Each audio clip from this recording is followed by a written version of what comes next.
And inside, I'm just saying, God, would you heal my heart just like you healed my wife's body? And I felt when he healed my heart. And I felt when he told me, you could trust me. Went to sleep. The next morning I wake up, and that's when it hit me that hatred for that man that had killed my brother was gone.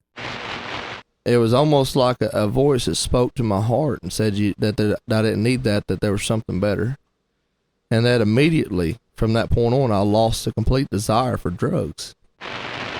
And Walter knew that I had been healed, but I wanted to be sure before I testified of it. And now I get to testify because I'm absolutely sure that God healed me of depression. The other two things were strengthened relationships with my family and with my God. November 3rd was the worst and best day of my life. Hello, everyone. This is Stephen with the Would Somebody Testify podcast. This time I decided to conduct the interview in a slightly different way. I was experimenting with a way to hopefully make my guests feel more comfortable. Unfortunately, I forgot to record an intro, and that kind of threw my guests for a bit of a loop. They managed to recover all right. Today's guests are Brother Juan and Sister Teresa Lopez, as well as coming up a little bit later, their son Benjamin Lopez. Benjamin had about 3-week battle with what had all the signs of leukemia, and they're here to tell about that entire ordeal and the disappearance of the problem. So hope you enjoy the episode. See. So how do you want to start it with I remember Benjamin was having bruises, but I don't remember the details. Do you want to start there or a little bit before? No, we'll start there. But first of all, before we start, I want to thank you for inviting us again, giving us a second chance. We've been on here once, and I guess we'll try it again. And I want to commend you and congratulate you for a great podcast. I really enjoyed it. It's been just faith building, just to hear different testimonies of healings, of salvation, of just different things. And so hopefully the Lord will get the glory on this one also. And we've tried our best every time we tell it to make sure that he gets the glory and not man. And so I guess we'll start with... I think it would probably be a better podcast this time because I've got my beautiful wife beside me, so she's going to fill in when I forget things or forget to include some things. Sadly, it's audio only, so her looks don't play a factor. Well, hopefully it'll be a sweet voice. But we came home from church on Wednesday night, January the 15th, 2020, and Benjamin was tired, and so I was just sitting in the living room. He was 4 years old at the time, and he could certainly dress himself and all, but he's my baby, and I was just helping him get ready for bed with his little PJs. Juan was at the island, and we were just talking, and when I took off his little his jeans that he had worn to church, I said, Juan, look at this baby. He's got bruises on his legs. And so we made note of it. We didn't know what had caused it, and you... question the boys. When I came in the room, I looked at his legs again. He had his pant legs up, and so I looked at the bruise a little closer, and I blamed the boys because at Christmas time we had bought them some Nerf guns, and after a few days of them playing, they decided that Benjamin was the best target. So I caught him shooting at Benjamin. So I took the guns away, and so when I saw those bruises, I knew that it must be the Nerf guns. So I asked the boys to say, have you guys been shooting my little boy? And they said, no, you took the guns away. You were never giving them back. And so I kept looking at the bruises, and Samuel spoke up. He said, oh, he's got a real big one on his back.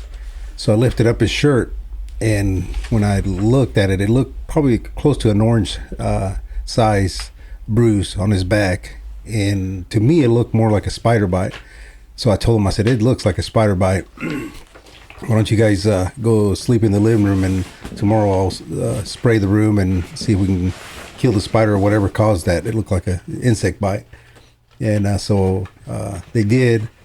And then we started noticing that that all of a sudden he got some bruises in his face, in his forehead, his eyes, and the whole his whole face had almost like a green tint to it.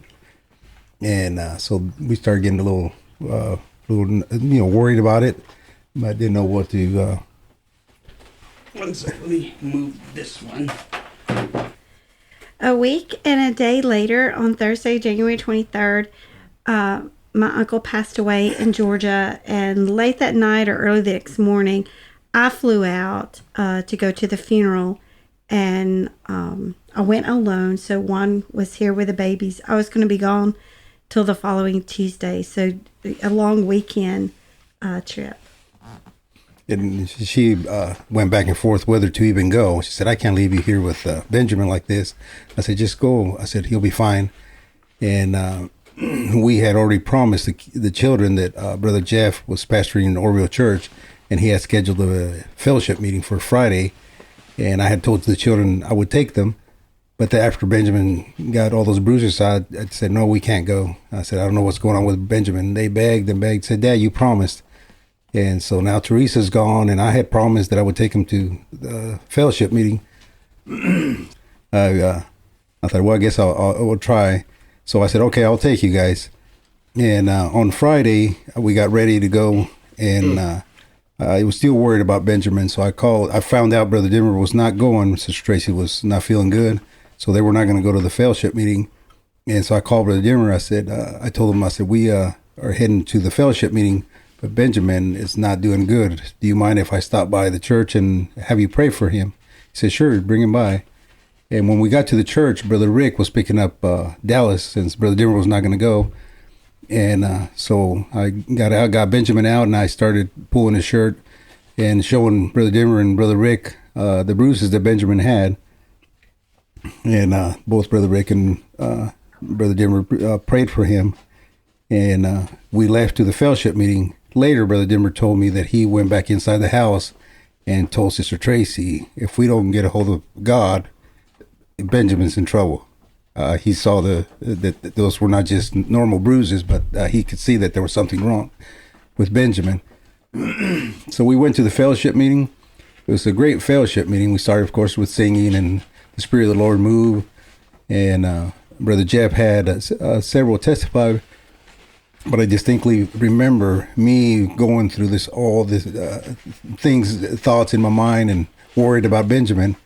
And I can't remember who testified first, Brother Fred or Brother Nate, but he had the pastors testify.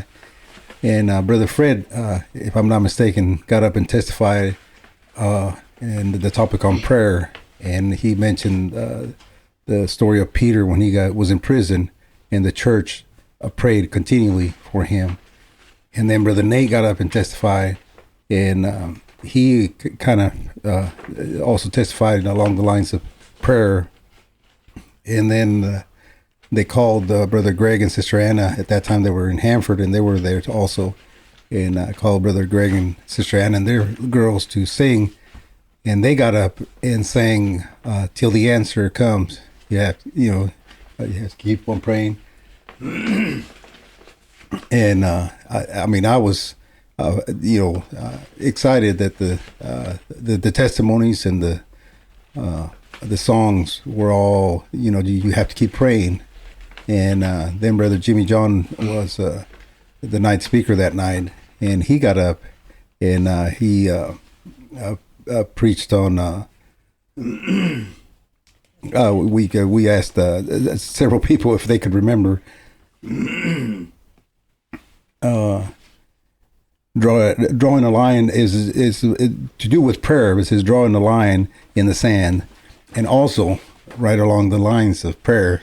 So you could feel the Spirit of the Lord, and we had a great service. Alyssa, if I'm not mistaken, walked around the altar. Just really, the Lord really blessed her. And when service was dying down, Alyssa came, and I had Benjamin with me. Alyssa came and sat on my lap, and I had both my babies with me. And Brother Jeff was trying to close the service, and Alyssa looks at me and he says, "Aren't you going to have Benjamin pray for?" And I kind of was waiting for a good time to ask Brother Jeff to pray for him, but he was talking and trying to dismiss the service, and I didn't know. Well, maybe I'll ask him after service, and anyway, and Alyssa says, so finally, when Alyssa said that, I raised my hand and asked, Brother Jeff, I said, would you mind praying for my boy? And I explained a little bit what was going on. And Brother Jeff, in his wisdom, he says, before we pray for this boy, I want to ask a favor of all you moms. I said, do not flog Brother Juan after service and diagnose his baby. You're just going to make him more nervous. So you just pray for him and have faith that the Lord can touch him, or some words of that effect. And so I was thankful for Brother Jeff, because sometimes, sometimes people try to help you and be nice, and sometimes they scare you more, or make things worse, or put thoughts in your mind. But anyway, the people were very nice, and the Spirit of the Lord moved when they prayed for Benjamin, and the service was dismissed. We went to eat, and when I got to the room where we were staying, Benjamin was getting ready for bed, and I looked, and I was like, I can't believe this. I mean, just more new bruises, and I was losing track. I mean, were these already there, or I just missed them last time, or are these new ones? So I just started taking pictures very often and send them to Teresa, so I could keep track of. They were just multiplying very fast. And the next day we get up, and of course I look again. There's more, and we start heading home. We get home, and we stopped along the way, the different places. We get home, and I'm feeding the children, and Benjamin reaches out to grab some food, and there's a brand new bruise on top of his hand, and it's just huge, and it's brand new, and that just kind of think, okay, I can't handle this no more. And so I talked to the children. I said, tomorrow I'm going to get you guys ready for Sunday school, and me and Benjamin are going to go to Valley Children's. I said, I don't know what's going on. Something's going on. And I said, but I want to ask you again, have any of you guys been wrestling him, beating him up or something? Because we're going to go to Valley Children's, and when they see Benjamin as bad as he is now, it's very possible they may think that Dad has beat him up, and now he's bringing him to Valley Children's. So there's a possibility they may come and ask you some questions. And I want you to be honest if they do come. I want you to tell them everything, but I don't want something to come out that you guys been beating up on him. No, we haven't been touching him. I said, okay. So the next morning we get up, and we take him to Sunday school, and we go to Valley Children's Hospital, and we get to the emergency, and they asked me what's going on. So we go and sit down, and then finally they called me up, and the lady starts asking more questions. And as soon as I walked up with Benjamin, the social worker walks right next to me, and you could tell she was giving me the dirty look, just what I thought. And I started explaining, and I pulled my phone out. I said, this is the pictures I've been taking daily. My wife's in Georgia. I've been texting her the pictures, and she calmed down a little bit, but you could tell she still didn't trust me. And finally they said, go sit down again. We'll call you when we have a room for you. And we went and sat down. Finally they called us in. We go in the room, and they put Benjamin in a little gown, and they said, we're going to take some blood work, do some blood work. And so they did, and me and Benjamin there were just playing, and I blew up a glove and into a balloon, and I got in trouble for that because the doctor says we were not allowed to do that no more. So he went and got him a little truck instead. So actually worked out great because Benjamin got a truck out of the deal instead of a glove as a balloon. And so we're sitting there, and finally, after a while, the doctor comes out, and he says, I have the results here. And he starts going through his blood work, and he said, and his platelets are very low. And he said they're at a 10. And I'm thinking, well, that doesn't tell me anything. I said, well, what's normal? And he said 150 to 400 is normal. And also I'm like, whoa, that's really low. And I said, well, what does that mean? And he kind of paused a little bit, like it's almost like he didn't want to tell me. And he said, well, it's signs of maybe leukemia. And I think, oh my goodness, that really not what I wanted to hear. And so he kept looking at the paper with the blood work and look at Benjamin. And he said, you say your wife's in Georgia? I said, yes. And you have 8 children? Yes. He kept shaking his head. He said, I really need to give him a shot. And he told me what it was. He said, but this shot is like chemotherapy. And he said, it'll knock him out for 2 weeks. Easy. He said, but it's a very strong medicine, but that's really what he needs to try to help him out. And he kept looking at the blood work and looking at me and looking at Benjamin. He says, you know what I'm going to do? I'm going to send you home, and I'm going to trust that you're going to be a good dad. And he explained the severity of low platelets, that if he got a little cut, he could bleed to death. He could bleed internally. And so he told me, if you see anything different, bring him in right away. And he said, I'm going to set up an appointment with a specialist. They'll be calling you tomorrow and set up an appointment. So I said, yes, sir. And so we left. And of course, as soon as we got home, we got the children. I told them, we prayed and put them to bed. And I went straight to Google. And I wanted to educate myself on platelets and what causes the platelets to get low, and what can you do to get them up, and the diet. And so I started Googling everything you can eat to increase your platelets. So Benjamin got in a strict diet. That's all he could eat, things that could raise his platelets. I was trying to be a good dad, so... For context, Benjamin is currently over there disagreeing about this diet. Tongue out, frown. Yeah, he couldn't have candy, and he couldn't have all the other stuff that he likes. So anyway, so we get through the night. The next morning, they called me and set up an appointment for Tuesday to take him in to see the specialist. And so, like I said, all that day, my sister helped me in the day to take care of him while I went to work. And I told her also the diet that he was under, and she was really good to make sure that he ate the things that I asked her to feed him. And Tuesday we go to the doctor, see the specialist, and we talked a little bit, and they said we want to take a blood work again, do the blood work again, and see where he's at. And they do the blood work, and they said, come back in 30 minutes. So we went and played, and come back in 30 minutes, and the doctor tells me, he said his platelets started at 6. And I was really hopeful with all the diet and everything that I had done for a few days that it would be up, and instead of going up, they were going down. So it was really heartbreaking, real scary. And she did the same thing that the other doctor did. She kept looking at me, looking at her paper, looking at the rest of the blood work. And she also asked me about my wife, and I said, well, she's coming home tonight.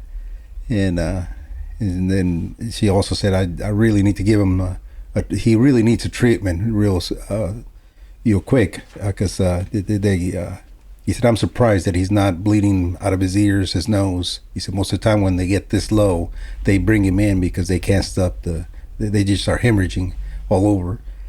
And she kept looking at him, and he said, I'm going to send him home, and I'm going to set up an appointment. And I misunderstood. I thought she was setting up an appointment so my wife could be there, so as a couple we could make a decision on whatever treatments they were going to give him. But actually she set an appointment to start the treatments a Wednesday, then the following Wednesday. This was a Tuesday, so a week Wednesday. And and she also explained the severity, and be careful, no wrestling, no bike riding. Again, he can bleed internally. And so I took him home.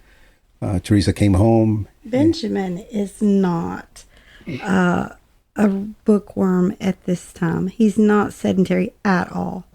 And so keeping a 4-year-old, surrounded by pillows, sit on the sofa was a great challenge for Juan. So, when he says no wrestling and everything, he's got big brothers. That's what you do. So. Yeah, so just keeping the big brothers like, no, you can't touch him. No, you can't do this. And they would jump back. I was, Or even like grabbing him or anything. Yeah, a few times I grabbed him like, let's go. And then I would look at his arm, and my fingerprints would be bruises on his hand, on his arm. And I didn't even squeeze or anything. Sometimes just a small touch would bruise him. And so we go through the week just kind of babying him. And I'm not exactly sure on the exact date, but we think it was either a Sunday night or Monday night that Isaac came to me at bedtime and said, Benjamin's begging to sleep with us. Can he sleep with us? And now I want to watch him. He's sleeping with us. And he begged and begged, and Benjamin begged. And Isaac said, Dad, if he wakes up, if he cries, I'll bring him to you. Just please let him sleep tonight. And I finally gave in. I thought, okay. And sure enough, about 3 a.m, Isaac came in and said, Dad, Benjamin's crying. So I got up and got Benjamin. I said, go back to sleep. Actually, I heard him walking and crying before he got to my room. I met him in the living room. And I told him to go back to bed. I'll take care of him. And so I got Benjamin in the living room, and his arms and legs were going all over. You could tell that he was in a lot of pain. And I grabbed his little face and held him so he could see me. And I said, Benjamin, tell me where it hurts. And I couldn't wake him up. That was really scary. In my mind, I was like, is he bleeding internally? Is his brain bleeding or anything, something? And I kept, slowly shaking him, trying to wake him up. And I said, Benjamin, wake up. Tell me where it hurts. And I couldn't wake him up. His eyes were open, but he couldn't wake up. I mean, he couldn't, you could tell he was not there. And I go in the room and I wake up. The whole time that he's telling you what's going on, Benjamin's going, but very, very loud. I mean, just continually. No breaking in between. So I wake up Teresa and I said, wake up. I said, but something's going on with Benjamin. And she wakes up and he said, let me hold him. The other week ago or a while back, he had an earache. And so I gave Benjamin to Teresa, and she grabbed him and held him. And in just a few seconds, he calmed down. And then immediately he started screaming again. And so I said, let's come in the living room. And so we went in the living room, and I asked Teresa to sit on the recliner. And when she sat down, and I gave her Benjamin, and I said, here, hold him. And as soon as she held him, I went to the sofa and I knelt down, and I started praying. And immediately, as soon as my knees hit the carpet, the Spirit of the Lord came down. And it wasn't just but a few seconds. He got quiet and went to sleep. And then Teresa went to sleep. I couldn't sleep, just thanking the Lord. And I don't know how long I was there. And that was immediate. I'm holding a very restless baby. Nothing we can do to calm him. And the moment his knees hit the floor, that baby that was it. It was over. And I didn't move a muscle because we'd been trying to console him. But it was not me.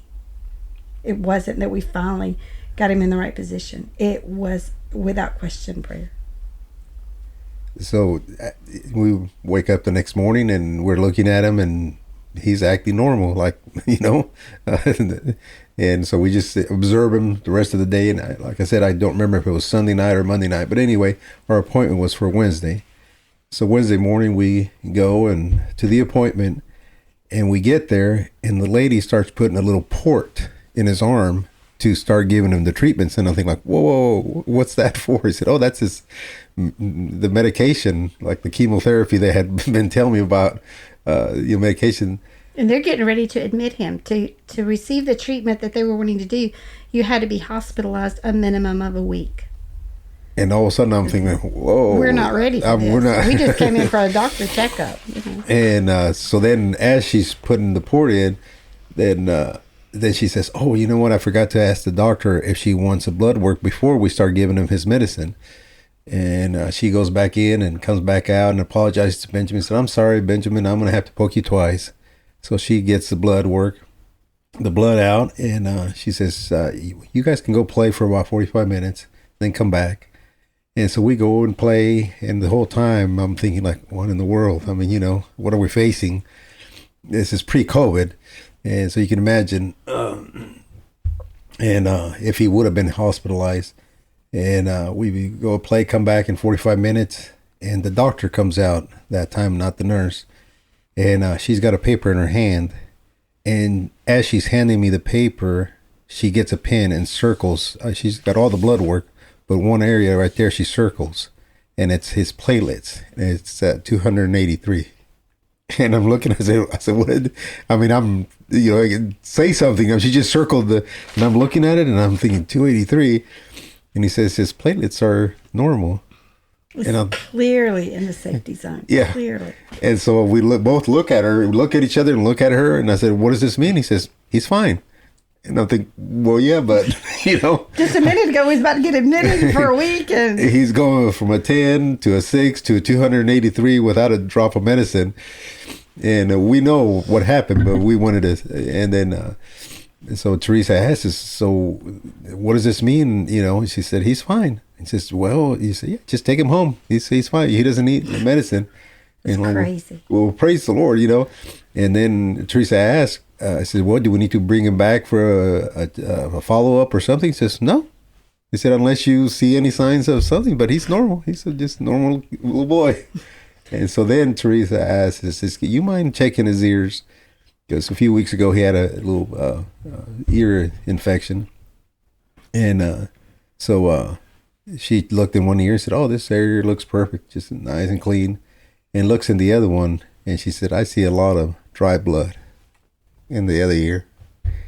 We don't know for sure if he was bleeding internally that night, that he was crying and we couldn't console him.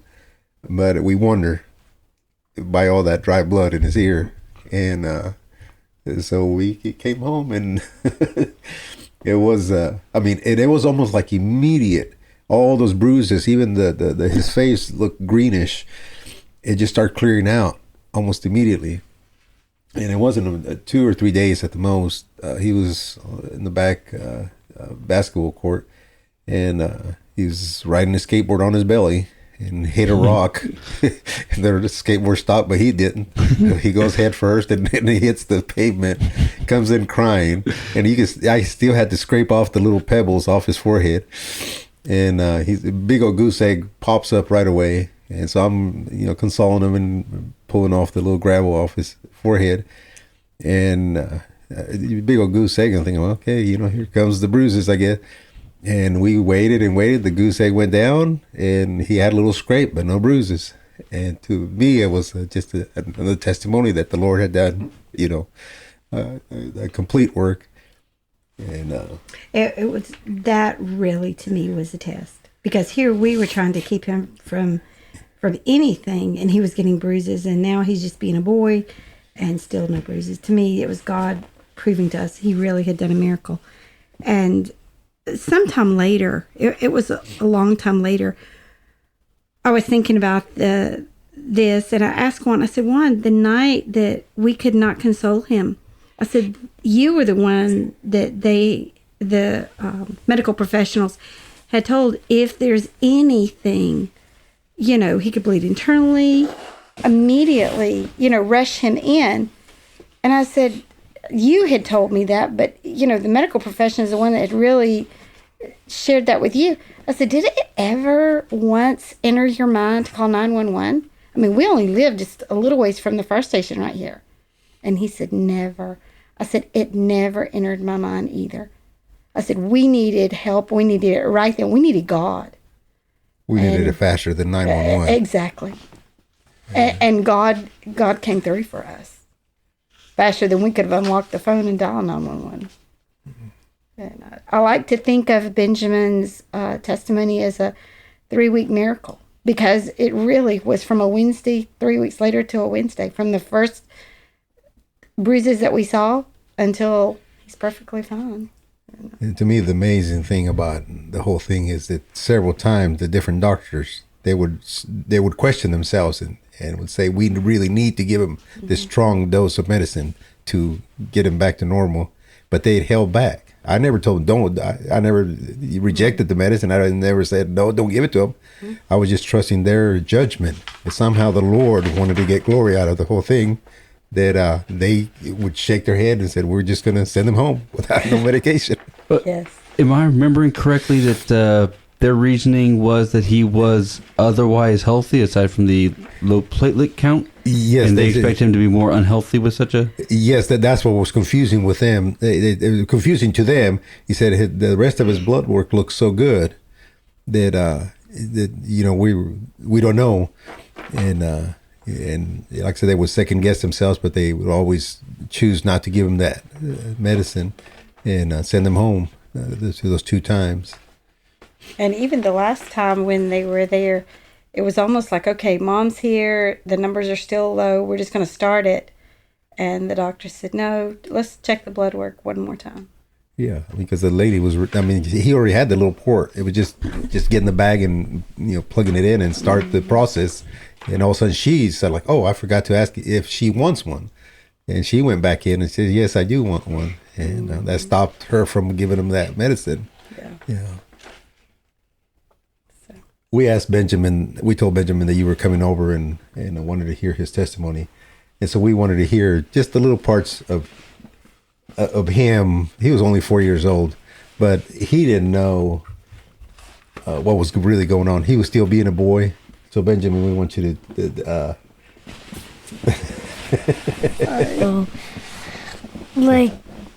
I just thought I had fell or these are just popping up, and I thought I was going to be okay because I was still little and I didn't know what platelets were.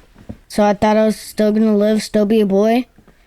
And that night, like Dad said, when I wanted to sleep with the boys, I just felt like a boy. I just wanted to sleep with the boys.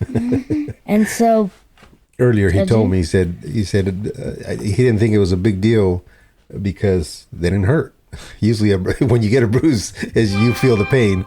And so he said he didn't think it was that big of a deal because even though he had the bruises, but he didn't feel no pain, so he thought he was fine. Yeah. You want to tell him when we went to the hospital? About you getting poked, they had to test your blood, and so... Oh. Yeah, when we went to the doctors, I felt like just I was getting a checkup or just like the dentist just checking on your teeth or something. I didn't know they were doing the blood work. And so finally I told him, I said, they're going to poke you, but if you're tough and don't cry, then we'll go get a little treat afterwards. Yeah, and so I didn't cry, and we went to the 99-cent store and went to A&W and You don't mess with how cheap your dad is. It's like Toys R Us or something. Are they still in business? I don't know. I don't think so. If they're not, well, you just gave away your own cheapness. Going to a bankrupt company. Yeah.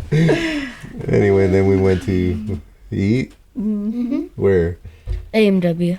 So we'd worked likes to by go Celia, there. and the boys came and we ate at A&W and it was so good. And so Benjamin had been begging me to take him to A&W, so we took him to A&W. So he thought every time we went to the doctor, it was always just fun because then he got to go to the toy store, get a toy, go out to eat. So he didn't mind, especially since he wasn't in any pain. The only torture for him is that he couldn't be a boy and couldn't play, couldn't run, couldn't be outside, couldn't wrestle.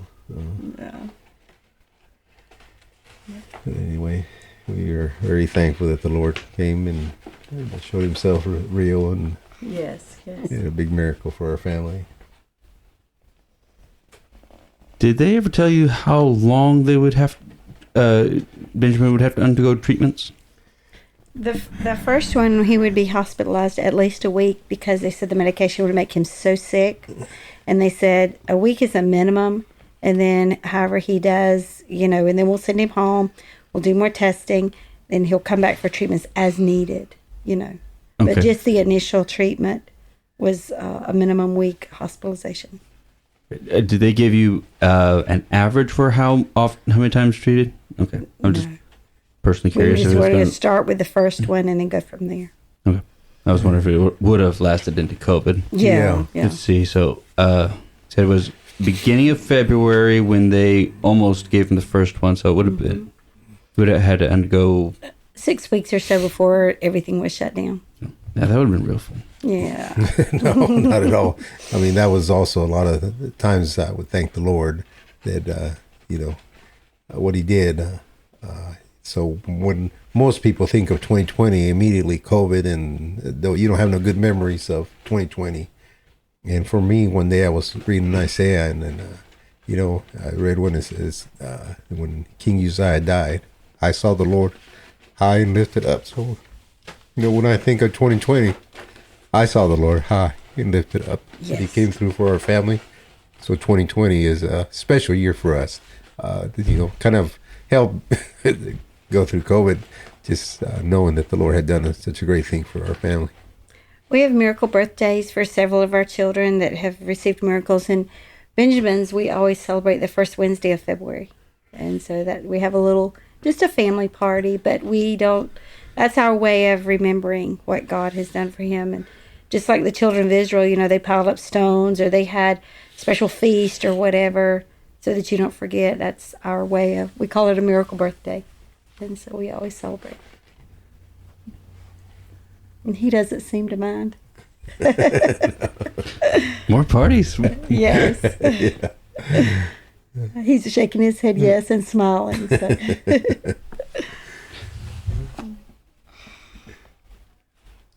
I'm not thinking of anything else. No, I think that's it. Thank you so much for allowing us to be on here. You're welcome.